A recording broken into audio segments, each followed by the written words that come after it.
لو أنزلنا هذا القرآن على جبل لرأيته خاشعا أنزلنا هذا القرآن على جبل لرأيته خاشعا أنزلنا هذا القرآن على جبل لرأيته خاشعا متصدعا من خشية وتلك الأمثال نضربها للناس لعلهم يتفكرون.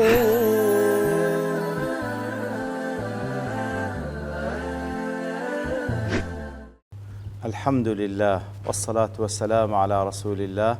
وعلى آله وصحبه ومن والاه. السلام عليكم ورحمة الله. برزان خوش حالم لواني 1470 لواني كاين تفسير قرآني بيروز بيمه وخزمتان فمن بست رزامندي رب العالمين وهي ودان بإيوي آزي السودي لور بقرن. أعوذ بالله من الشيطان الرجيم. بسم الله الرحمن الرحيم. ويجعلون لله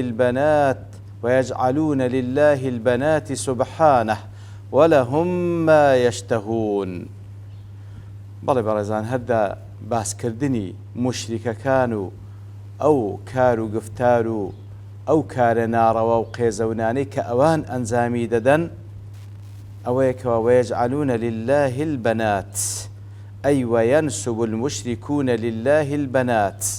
كواتە ئەوان نسبەتی کز دەدەنە پاڵ الله تعالى إذ زعموا أن الملائكة بناته تعالى كاتكوا ادعاء دەکەن ملائكة كتسن وكتسي الله تعالى والعياذ بالله إن زاد فهم سبحانه تنزه الله عن أن يكون له ذلك. الله تعالى هاك منزه دورة لويكوا أوشتي أوان ديلين ديدن بالي الله تعالى هاك منزه دورة ولهم ما يشتهون ولهم ما يحبون. لبخوش ينسيان دادنا ما يحبون أو بيان خوشا وهم الذكور كواتا كتسيان دا بال الله تعالى والعياذ بالله كملائكة كتسي خوايا لبو خوشيان تسيان بي خوشا كريان لبو خويان دويست وكل آتي دواتي زيات الرند بيتوا لا برهاني زركشي دالي كاتك واخواي قول دفرمي سبحانه ويجعلون لله البنات سبحانه أو اعتراضك لنا وجملك لغرض التنزيه والتعظيم بس لو سبحانه ايش كلي رهاتيه لبري باس لقسي اوان دك ويجعل لله سبحانه ويجعل لله البنات سبحانه او سبحانه وكي اعتراض ان جملك وبس تيدا تنزيه تعظيم خوي قبري الله تعالى باك منزه عظيم ترلوي اوان ديدنا بالي وفيه الشناعة على من جعل البنات لله كاتب راستي او قباحتي زور قوريه كسيك أو بختان بدات بال الله تعالى. طبعا بوني من دال لمخلوقات هي الله تعالى خالقة ولا مخلوقات بوني من دال هي كوا لبر أو مخلوقة برو لنا وتسونا يتر لبو بردوامي جيان لدواي أو دا من دال دبي. الله تعالى سبحانه وتعالى أولا مخلوقني خالقة سبحانه وتعالى دوام الله تعالى وكو مخلوق مردن و نماني بسر دانات تاوكو بيويست بويها بي كسك زيقروي بي سبحانه وتعالى. الله تعالى لوي عظيم ترى كوا من دالي ببي سبحانه وتعالى. وإذا بشر أحدهم بالأنثى ظل وجهه مسودا وهو كظيم. يترت مشاقة باحة كيان بكا كاتك وديانقو ملائكة كتسي الله تعالى والعياذ بالله لكاتق للبخوان. وإذا أخبر أحد المشركين الذين يجعلون لله البنات كاتك ويقلوا مشركان كوا برياري كتسي دالبو الله تعالى كاتك بخوي خبري بيدرابا بولادة بنت له بخوي خبري بيدرابا كوا كتسي اكتامبوا حالتي كوبو يظل وجهه متغيرا دمساي بيتك دتسو لوت بيتقدس من كآبته وكراهيته الشديدة لذلك دمساوي تقدس لبرو الزهري بينا خوش بكوا كسب بي قد امتلأ غما وغضبا وغيظا ظل وجهه مسودا وهو كظيم كواتا تووڕەیی خۆی قوت دەداوە بەڵام لە دومچاوی ڕەنجی دەداوە کەوا چەند تووڕەیە چەند حقدی هەیە چەندی پێ ناخۆشە ناو دڵ و دەروونەوە. کەظیم ئەی ممسك على حزنه لا يظهره ولا يشكو. کەواتە کەظیم ئەوەیەکەوە خەمەکەی گرتیە بە دیاری ناخاو لە دڵی خۆی شاردیتیەوە بەڵام لەسەر دموچاوی بە دیارکەتیە کەوا چەندی پێ ناخۆشکەوە کەچی بووە. بقاعی دەڵێ لعله اختير لفظ ظل وجهه کاتێکەوە خەبەری پێ بدرێ کەوا کچەیەکی بووە ظل وجهه ظل الذي معناه العمل نهارا کەواتە ظل زیاتر لە بۆ بەردەوامی شتێک کەوا لە ڕۆژ دابی بەکاردێنرێ وإن كان المراد الغموم في النهار وغيره ئەگەر چی ئەوەی کە لێردا مەبەستە واتە بە شەو بیان بە ڕۆژ بی ئەو هەر ئەو خەم و خەفەتە دای دەگری بەڵام لێ ظل بەکارهێنرا دلالة على شهرة هذا الوصف شهرة ما يشاهد نهارا. لێرە ئاماژەیە بۆی کەوا لێە ظلەی بەکارهێنایە واتە کوو بە ڕۆژ زیاتر ئەوە لە دمچاوی بەشەرەکان بە دیار دەکەوی بە شەو خاستن تاریکە لەوانەیە زۆر ئەو بابنەوەی ڕوخسارە بە دیار نەکەوی کەوا خەم و خەفەتێکی لە ناو هەناوی خۆی گڵ دایتەوە و ئیتر لەسەر دموچاوی ڕنگ دەداتەوە بەڵام بە ڕۆژ زۆر بەواسح بە دیار دەکەوی لێ ظل لێرە بەکارهاتی والله ئەعلەم حکمەتەکەی ئەوەیەکەوە لە واضحی ئەو خەم و خەفەتەی کە ناو دڵی تی و لە دمچاوی ڕنگ داتەوە کۆیە بە ڕۆژ ئەو هەلەی بە دیار کەوی. ئەبی حەیان دەڵێ المشهور أن البشارة أول خبر يسر كواتا عادة بشارة لبو خبرك بكارديندري كوا إنسان بيد الخوش بيو رنگ بدات بسرد متساوي وهنا قد يراد به مطلق الإخبار طالما كلير فإذا بشر أحدهم لو أنما بس بابنا برهاي خبري بيدرايا أو تغير البشرة يعني أو تزيات الآماجيبة كوا رنگ دانوي لسرد متساوي وهو القدر المشترك بين الخبر الساري أو المحزن كواتا يتتسخوشي بيان ناخوشي لسر دمساو رنگ بداتوا لسر أساسا لبشروا هاتيا. وفي هذا تقبيح نسبتهم إلى الله المنزع عن البنات طبعا لي رسمة سركتية سند قباحتي شي قوري كوا كزد دنا بال الله تعالى لكاتك دا بخوان هندرقيان لكزد بيتوا هندرقيان لكزد بيتوا كواتا كاتك خبريان بي بدري ككسيشيان بوا رق لنا وضليان دروز دبل سلم تساويان رنگ داتوا يتر بشارة لو لير بكان هي داو كتمان لبشروا هاتي كوا رنگ داتو لسل بيستي دمتساويان اوتا لاصلو براستي بخوي مجديه كإنسان من دال دبي تسكورت سكت وكو قضيش فطري انسان ضلي بي خوجه بلام اوان براستي بوشي وي وريد قل ما دام كتا ظل وجهه مسودا اسوداد الوجه كناية عن الاغتمام والتخجيل انسان هلا كردار خوش من دايا رنجي رجداقرا رنجي رجداقرا كواتب القيل اوخم مخافتي كلا ضلو درو انت لسرد مساوي رنگ داتوا هل لدري جاي باسي او كسدا كخبري كسي بيدرا كوا خمي لنا ضلو دروني داقرتيو لسرد مساوي رنجي دايتو رجداقرا يتوارى من القوم من سوء ما بشر به أي يختفي عن أنظار قومه يتدسي خوي داتا بناك وخوي بزردك البيساي وخلشي من كراهيته للبنت من سوء ما بشر به لو خوي دشاري توا من سوء ما بشر به من كراهيته للبنت يقولوا هندرق إلى كسا وبما يلحقه من الحزن والعار والحياء شرمي بخويا يعني كتسي بوا شرمي بخويا لنا بخلشي بديار كوي بتصوري بي أوا توشي ملكتي وسرشوري ورسوائي دي تشرمي بخويا خوي دشارتو لنا بخلشي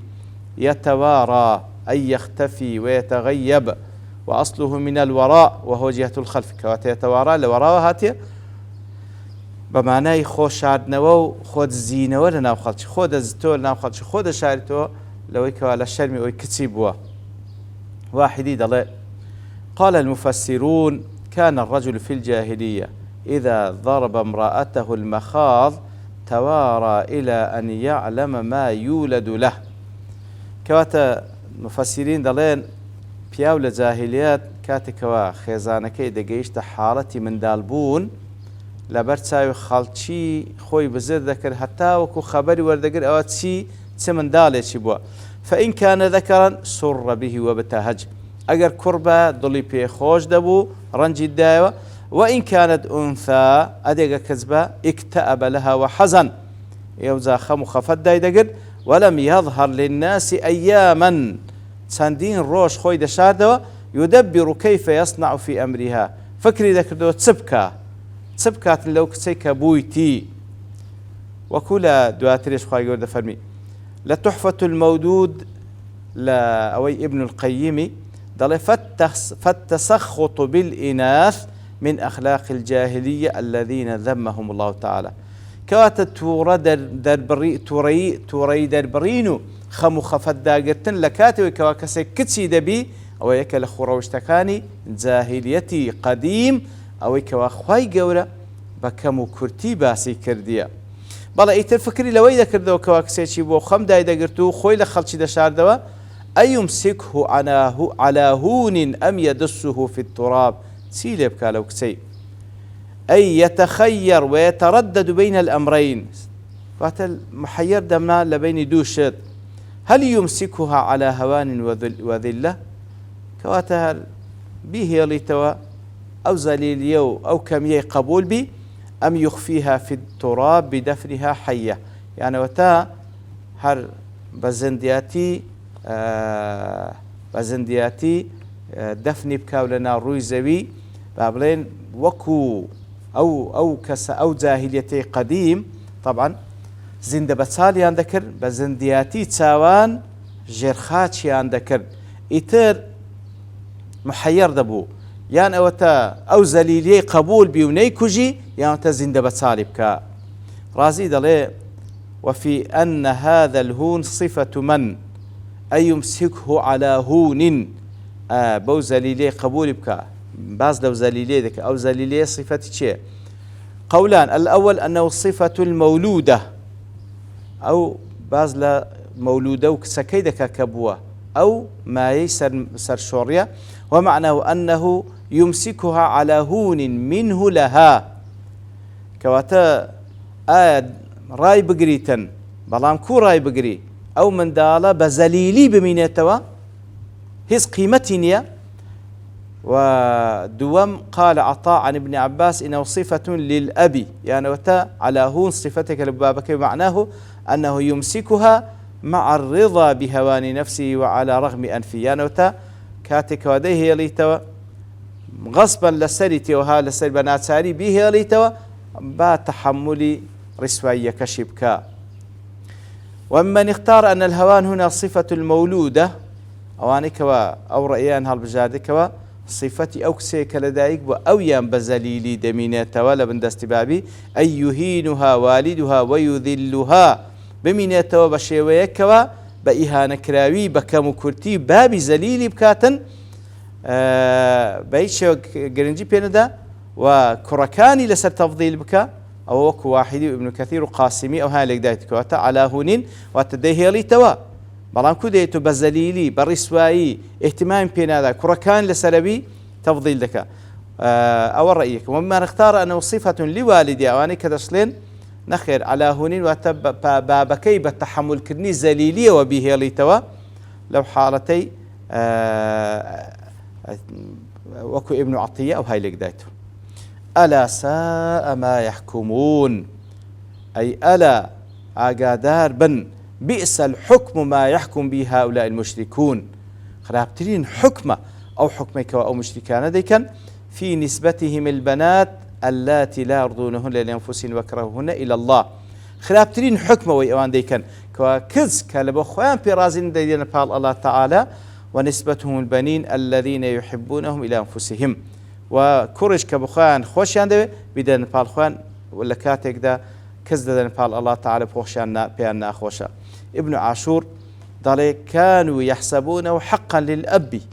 كوات أو حكمي زند بصال كردني لأنه حق شي خويتي فلا ينكرها الجماعة على الفاعل أجر بابك كتي شبا أو كتي زند بصال بكرد بايا بعام كومالجا ناحقي ندقر يقول حق خويتي لو يخوي قلنا لنا حكم ألا ساء ما يحكمون وأعلن ذنبه بحرف ألا ئاگادار بن خوای گەورە فەرمی بەڕاستی و خراپترین حکمە کە دەیکەن کەوا بەڕاستی جەور عظیم قد تمالأوا عليه ئەو حکمێکی ظلمێکی زۆر گەورەیە هەمویان لەسەری متفقن وخولوه للناس ظلما للمخلوقات کەواتە ئەو کۆمەڵگەیەش کەەوە ئەو حەقەی داتە دەست ئەو بابی دەڵێ حەقی خۆیتی کەوا زیندە بە چالی بکە ئەوە هەمویان تێدا شەریکن لەو جەریمەی خراپترین حکمیشە کەوا بەخۆیان دەیکەن ئیتر بەو شێوەیە والله أعلم لۆیە یەک کەس فاعیلەکەیە بەڵام خوای گەورە وتعالە ساء ما يحكم هەمویان تێدا شەریکن لەو حکمەی خوا پەنامەندە وصلى الله وسلم على نبينا محمد وعلى آله وصحبه أجمعين وآخر دعوانا الحمد لله رب العالمين. لو أنزلنا هذا القرآن على جبل لرأيته خاشعا أنزلنا هذا القرآن على جبل لرأيته خاشعا أنزلنا هذا القرآن على جبل لرأيته خاشعا متصدعا من خشية الله وتلك الأمثال نضربها للناس لعلهم يتفكرون